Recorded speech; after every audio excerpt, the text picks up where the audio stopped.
Today's bite-sized episode is sponsored by AG1, one of the most nutrient-dense whole food supplements that I've come across, and I myself have been drinking it regularly for over 5 years. It contains vitamins, minerals, probiotics, prebiotics, digestive enzymes, and so much more, and can help with energy, focus, gut health, digestion, and support a healthy immune system. If you go to drinkag1.com/live more, they are giving my listeners a very special offer, a free 1-year supply of vitamin D and 5 free AG1 travel packs with your first order. See all details at drinkag1.com/live more. Welcome to Feel Better, Live More Bite Size, your weekly dose of positivity and optimism to get you ready for the weekend. Today's clip is from episode 387 of the podcast with Geelong Tupton, Buddhist monk, meditation teacher, and author of A Handbook for Hard Times, A Monk's Guide to Fearless Living. In this clip, he explains that when we distract ourselves with low-grade addictions, we're pushing away emotional pain or discomfort. But if we can learn instead to sit with what's making us uncomfortable, those emotions will start to transform. If I look across society, what I see are a lot of people with low-grade addictions, things like alcohol, social media, pornography, online shopping. And it seems to me that the root cause of a lot of these addictions is distraction.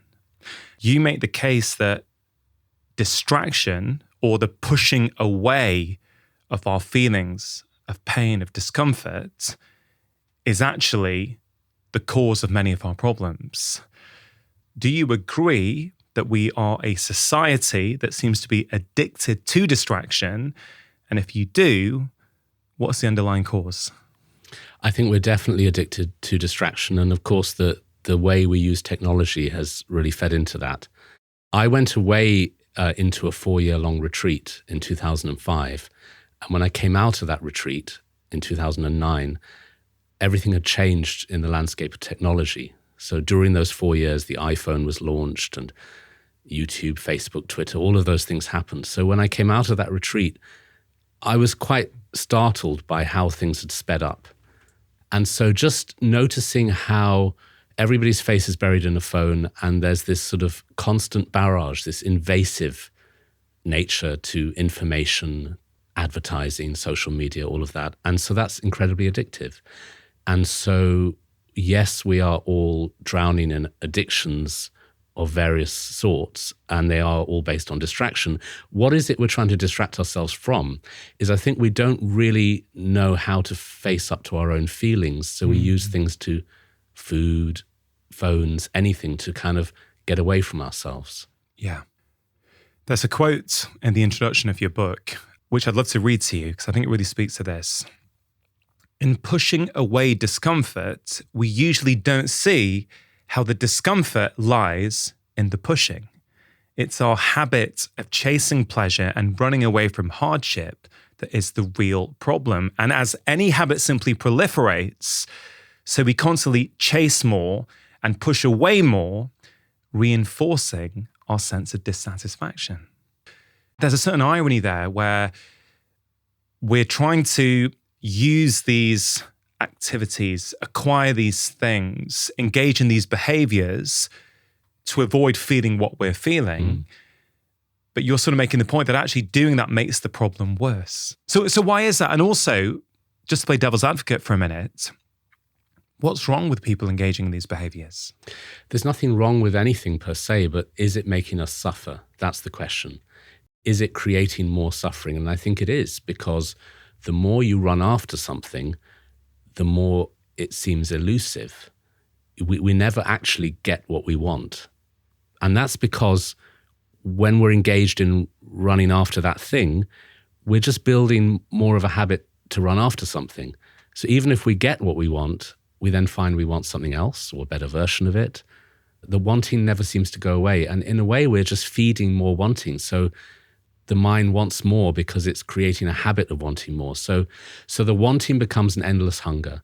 And then on the other side of the coin, the not wanting becomes an endless process too, because the more we push away discomfort, the more we build a habit of needing to push away discomfort.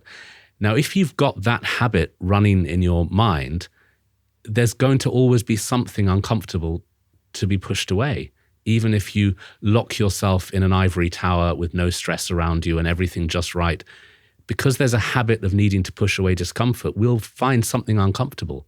So we're sort of caught up in that chase, running after something, running away from something, and we never find any kind of peace there. Instead of looking at the things outside yourself as the cause of your suffering or the cause of your happiness, you look at your own mind and you start to work out what habits your mind is running, a little bit like computer programs. And you can write new programs. You change the programming, and through doing that, your life changes because you're starting to work with the mind itself rather than the objects around you or the people around you. You're working at your reactions. I guess one of the central tenets of what you're saying is that we have a lot more control, or certainly choice, over how we perceive things and how we see the world. And until we realize that, we're kind of locked in a pattern, feeling that the world is happening to us. Is that what was happening to you in your early 20s when you were in New York? That was definitely my experience. So I was an actor. I was living in London, then New York, and I was very ambitious. But what was tripping me up all the time was I had a lot of depression and anxiety, and I didn't know how to deal with that. So what I did was I got as busy as possible, both in terms of work, but also in terms of parties. I became a real party animal, but in a very sort of obsessive, kind of vigorous way, as if I was trying to run away from something in me. And the distractions became my only place of refuge, but the distractions were making me ill. So I reached a point where I just burnt out very, very suddenly. I thought I was having a fantastic time. I was the life and soul of the party. I was the one always going out, doing stuff. But there was something underneath that I wasn't comfortable with. And this was this sort of deep level of stress and a sort of suppressed feeling of depression, anxiety. I found it would come out at certain moments, and then I would have to push that back down again and go out and have a drink and just forget about it.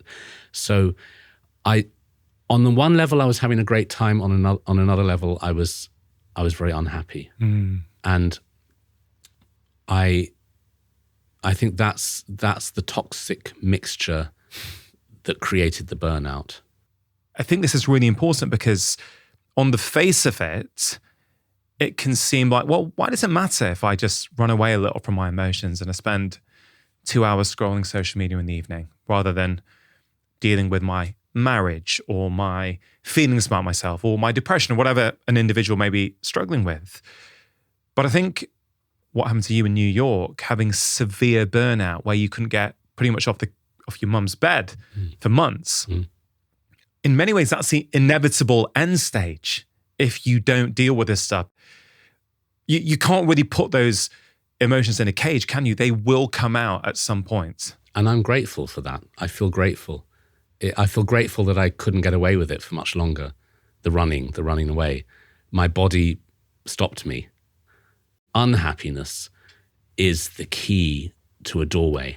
It's only when you learn what to do with your unhappiness that you can really break through and find stable happiness.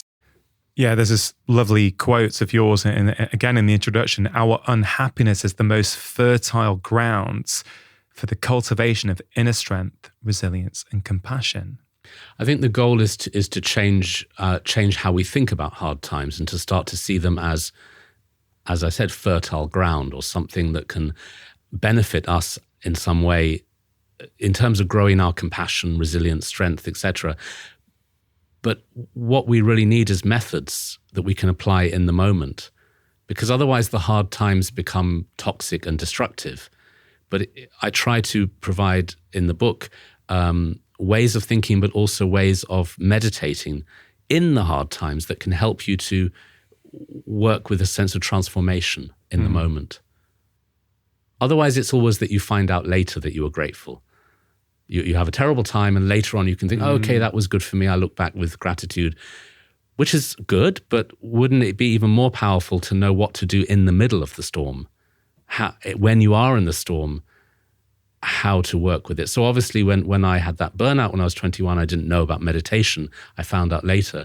But now when I go through hard times, I have tools that I can apply in the moment. And the hard times are still hard times, but there are ways of working with it as it's happening.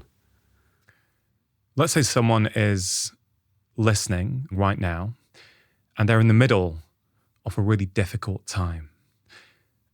What's one of the tools you'd recommend for them? So what I recommend is that we start to work with the sensations in our body rather than the thoughts. And if we're going through a difficult time, there is the information about that difficulty. I lost my job, I lost a relationship, or whatever the thing is that is troubling us. Those are the thoughts, the storyline, which is valid, of course. I'm not saying it's sort of pointless or anything. I'm just suggesting that we go beneath the story and work with the sensations in our body right now. So in your body, there is a discomfort, there's a feeling of tightness, a feeling of turbulence, and you can use that as meditation. The problem is that the mind just then flies back into the story and gets lost in that he said this, she did that, why me, why this, why that. And you've got to kind of keep going beneath the story into the sensation. And when you can work with those physical sensations through meditation, they start to transform. So you start to create a kind of alchemy inside yourself where the misery becomes a doorway into a deeper kind of peace. Because when you meditate on your suffering, not the information, but the feeling, the suffering has to change. Now, I'm on board with this. But what if someone is thinking, okay, I get that. I've just lost my job. I'm really stressed about it. And you're asking me to sit there and feel, where is this emotion in my body?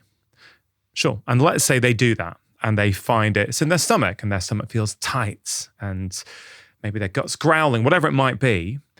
It doesn't change the fact, does it, that they've lost their job? What it changes is their feeling about the situation. So the more they do this meditation, the more they can accept the suffering and be okay with the suffering. And then they develop a kind of strength. And from that place of strength, they can start to find solutions. Yeah. They can start to find ways out of the situation they're in, or ways of changing their environment, but from a place of strength rather than a place of panic and misery. Yeah. So I'm not suggesting a kind of passivity where you just kind of go away and sit and meditate and just let your life fall apart. I'm suggesting that you reframe the suffering as an opportunity, and then doors open to things you can do. The deeper benefit is that you're learning how not to suffer. Because suffering comes through our mind getting locked into a suffering state. Whatever is going on outside of us is secondary. What's primary is how our mind reacts to that. So stuff is going wrong in my life, and I'm caught up in misery about it. I'm caught up in a sense of despair, and my mind is locked into that despair. I don't know how to get out of it, so I'm suffering. So if I meditate every day, I'm learning how to get myself out of the thought and back to the present moment. I'm learning how not to let that thought or emotion swamp me or control me too much. So then I'm going to start to suffer less. It means that when I get locked into the suffering, I can learn how to not be so glued into it. Yeah, I love that, because it doesn't necessarily change the situation, but it changes how you view the situation. It changes how you relate to that situation. What are the main obstacles for people when they think about meditation? The biggest obstacle is that many people have an assumption about meditation that's absolutely not true, which is they seem to feel you're supposed to clear your mind. I hear this phrase a lot, clear your mind. And it's quite a damaging phrase. Damaging because when the person sits down to meditate and they try to clear their mind, they can't. The more you try to shut the mind down, the louder it shouts. So then you feel really frustrated. Many people give up meditation because they sit there trying to silence their thoughts and the thoughts just get louder. So there's sort of a feeling of being at war with yourself. You've been meditating for what, 30 years? Do you still get distracted during meditation? Yes. And distraction is good. Distraction is good. Because distraction is what makes you stronger. At first, you use something as a focus, such as your breathing. So your mind wanders, you realize your mind has wandered. It could be a while before you realize, 5-10 minutes even, but then you gently come back to the breath. That is meditation, is noticing that you got distracted. And that's what builds strength. Every time you come back to the breath, you are gaining power over your thoughts. It's just like lifting weights. Every time you come back, you are developing muscle. So if coming back to the breath is what makes you strong, you have to have somewhere to come back from. So the thought that took you away is good because it's the thing you come back from. Yeah. So to understand this means that you no longer feel that you're at war with your own mind when you meditate. And when somebody discovers this, their whole relationship with meditation changes. They no longer feel like a failure for having a wandering mind. I hear so many people say, oh, I tried meditation, but my mind was too busy. I was rubbish at it. And I want to take those people and say, no, that's not what it's about. The busier, the better in a way. You've been on a very deep and long journey with meditation. For someone who's not interested in being a monk, who's just struggling a little bit with their life and maybe has some of these low-grade addictions that we've been talking about, how quickly can 10 minutes of meditation a day start to make a difference for them? What I found very exciting was to hear from neuroscientists that when they do MRI scans on people who meditate, they notice visible changes in the brain even after a few days of somebody doing 10 minutes of meditation a day. When I heard that, I thought that's incredibly valuable information because it gives us a lot of hope and encouragement. The more you meditate, the more you start to find an inner sense of happiness and strength, and these external things become secondary rather than primary. So you start to free yourself and you start to tap into an inner happiness that you never knew was there. You always thought it was outside. So we got so obsessed with the externals, and then you discover something inside yourself that's a deep kind of peace and contentment. And the more you can tap into that, the more free you become, the more happy you become, and also the more you can give to others. And you can't fail at meditation because meditation is where you just do nothing. I mean, you are literally sitting there doing nothing. And that's the beauty of it, is that you're not doing something in order to become a better person. You're doing nothing, and you're undoing all the things you normally do to run away from yourself. And through doing nothing, you get closer to your essence and you discover happiness. So you're literally relaxing into what you already are. So it's very hard to fail at that because you're just being you. Hope you enjoyed that bite-sized clip. Hope you have a wonderful weekend, and I'll be back next week with my long-form conversation on Wednesday and the latest episode of Bite Size next Friday.